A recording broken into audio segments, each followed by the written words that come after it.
I've sacked the entire Manchester United team as well as all of the board, just leaving Alex Ferguson and Bobby Charlton in charge. The entire first team is now available on the free transfer market. Ronaldo, Varane, Bruno Fernandes, Marcus Rashford and Harry Maguire all sacked. And we've only kept the players under 21. That leaves us with Hannibal, Ahmed Diallo, Anthony Elanga, Brandon Williams, Shola Shortire and company. It's time to rebuild Man United.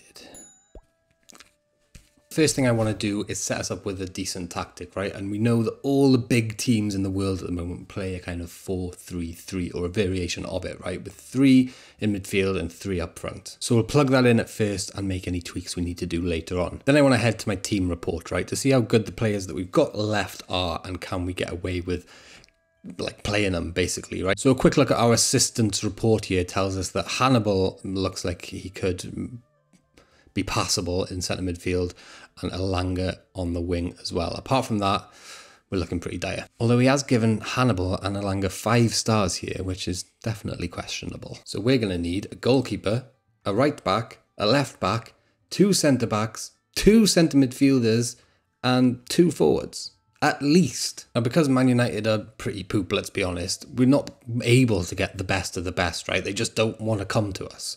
But we have managed to get Jude Bellingham. 88 million bought us the most promising central midfield wonder kid on the game. The perfect player for our engine room. This wonder kid has stamina, natural fitness, pace, flair, determination, bravery, aggression, and all the mental attributes you need in the centre of the park in the modern day. Next up, centre back. We got the best centre back we could find available to us. Jules Koundé. This 22-year-old French elite centre-back is absolutely brilliant. Fast, strong, determined, great at heading, tackling and marking. He's got great concentration, which is key at centre-back. He's going to be great. Now that's 88 million plus 68 million. I'm not very good at maths, but I think that makes 148 million, right? Where did we get this money from? Well, for every player that we released, we took £20 million. That's a fair average, right? And for a 32-man squad, that gives us a budget of 640 million. We've spent 637 million in total. And with that money, we added next 3 wonder kids to the roster. Luke Thomas at left back, Serginho Dest at right back, and Rodrigo as one of our wide forwards. That came in at a whopping £130 million. So to balance that out, we went for a cheap and experienced world-beating central defensive midfielder and bought Arturo Vidal for £1.8 million. An absolute mentality monster. Look at those numbers. To this squad, we added Felipe at centre-back, the next best centre-back we could find. Emil Forsberg, Dominic Calvert-Lewin, Ruben Neves, Rafinha, Nick Pope, and Jordan Pickford. So that left our squad looking like this, and left me looking like this. With the pace of Rodrigo and Rafinha on the wings, and the technicality of Emil Forsberg just in behind Dominic Calvert-Lewin, our lone striker, I think we've got a good chance of resurrecting Man United this year, but maybe Dominic Calvert-Lewin is probably the weak spot. I just couldn't find a striker that would come to the club that was like loads better than him. Let's see how he gets on. I mean, he's got heading, first touch, finishing, pace, acceleration, strength, off the ball. He's got everything you need, but he just doesn't look explosive. Forsberg as well probably could be a better player, but we've got the option to maybe play Neves in midfield instead of that 10 position, alongside Vidal and Bellingham. And we've got our 2 most important players, Koundé and Felipe, looking like they can form a sick partnership. Honestly, I'm not too sure who's going to play in goal. Nick Pope and Jordan Pickford are both very similar players, both kind of good, not world beating, but both just about good enough to play at this level, I think. Let's just let them compete for that spot. So pre-season went okay, we didn't lose a game, and the first 2 games of the Premier League were both dubs. Winning 3-1 away to Everton, with Calvert-Lewin, Rodrigo, and Emil Forsberg all among the goals. We followed that up with a 4-1 win.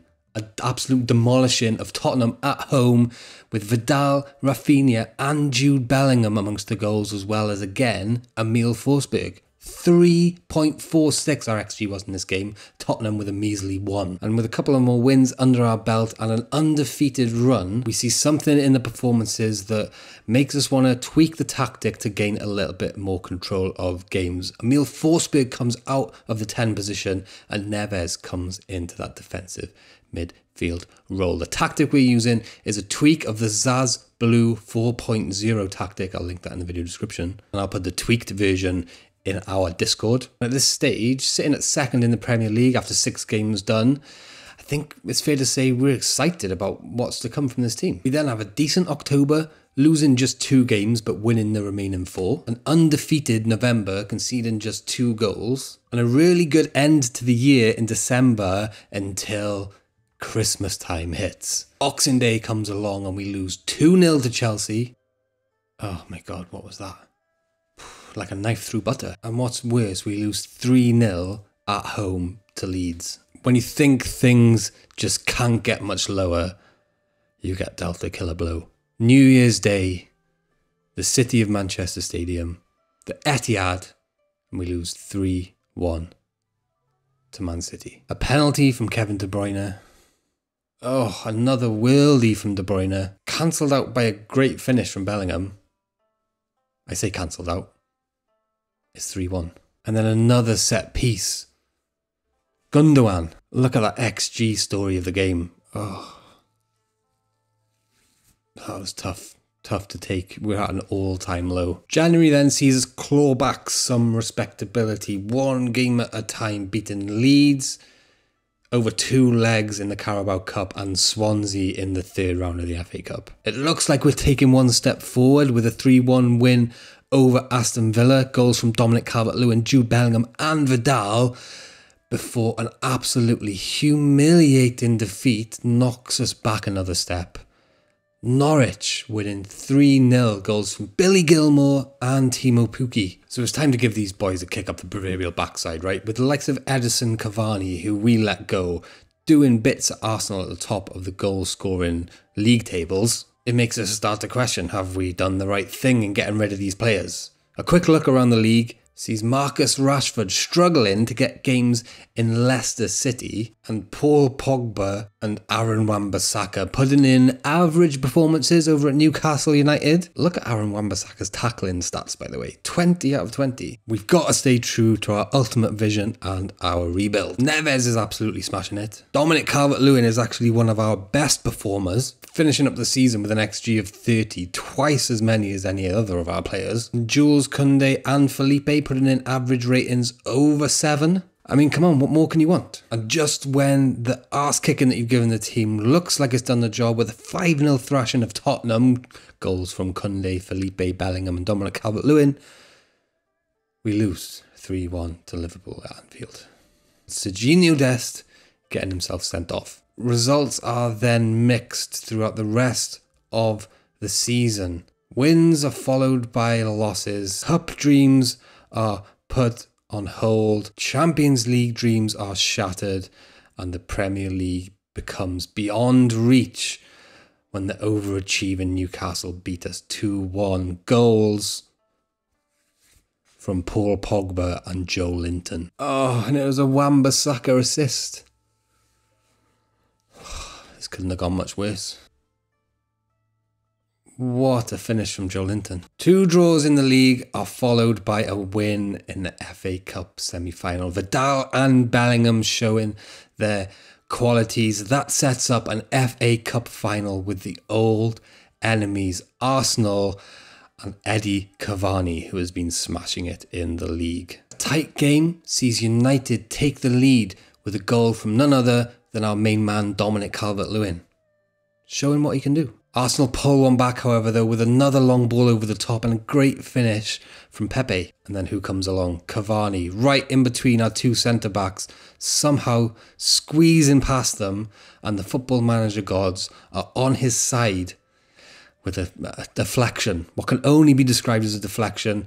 Arsenal then go on to seal the game with an unreal finish from Pepe, and United's season is all but over. A strong finish from United though, with a hat-trick from Rafinha at home to Chelsea, and a 2-1 win away to Brentford. Goals from Dominic Calvert-Lewin and Arturo Vidal, our team leader, sees us finish in 3rd place in the Premier League, a significant achievement. 119, drew 8, lost 11, and a goal difference of 22. The 2nd best in the league, actually. That puts us level on 65 points with Newcastle and just behind Chelsea on 67. Liverpool, however, absolutely ran away with the league.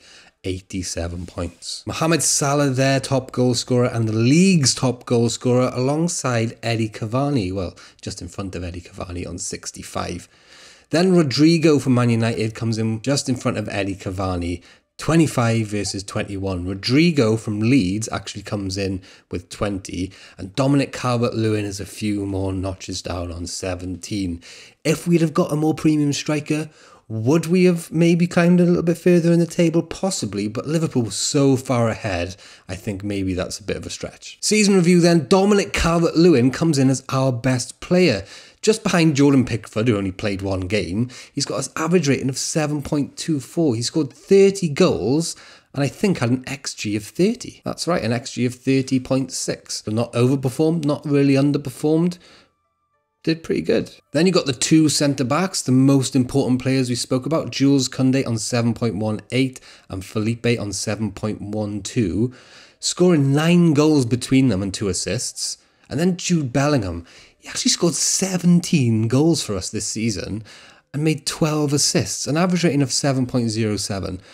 Probably makes him the signing of the season. Our second choice centre-back then, Nianzou, comes in just behind them in terms of average rating with 7.02. Playing 20 games in total, which isn't bad, considering you got those 2 powerhouses in front of you in terms of team selection. And then Emil Forsberg with an average rating of 7. 22 assists from Emil Forsberg this season. Just what I wanted him to do really in this team, right? His stats don't blow you away, but you know that he's going to be a good, solid player. Underperformer of the season goes to Serginho Dest with an average rating of 6.63. So not terrible, but with 51 appearances and only 5 assists, you'd probably expect a little bit more. Luke Thomas, for example, 48 appearances and 9 assists. And Neves with 48 appearances, 9 goals and 5 assists from midfield. In terms of Man United old boys, it was Alvaro Fernandez, if you can call him a Man United old boy, who did the best of the rest. 6.79 was his average rating with 5 assists. Hannibal, playing 43 games, but only 3 of them actually starting, scored 9 goals and made 4 assists. In hindsight, what we probably should have done is made sure Hannibal actually played almost every single game, because Man United, as we know, have a history of playing at least 1 academy player in each match. I don't think we kept up with that history in this save, which is a regret.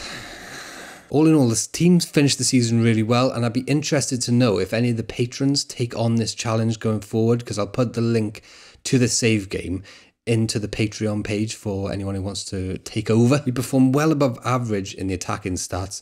We're performing well above average statistically in our general performance, and our goal scoring numbers were just fairly ordinary, apparently, with long-range shots being a significant weakness. We didn't score a single of our 12 attempted shots from outside the penalty area. Bobby Charlton would be proud. Guys, thanks for watching. Don't forget to hit like, hit subscribe, and watch this video here if you're looking for more Wonder Kids.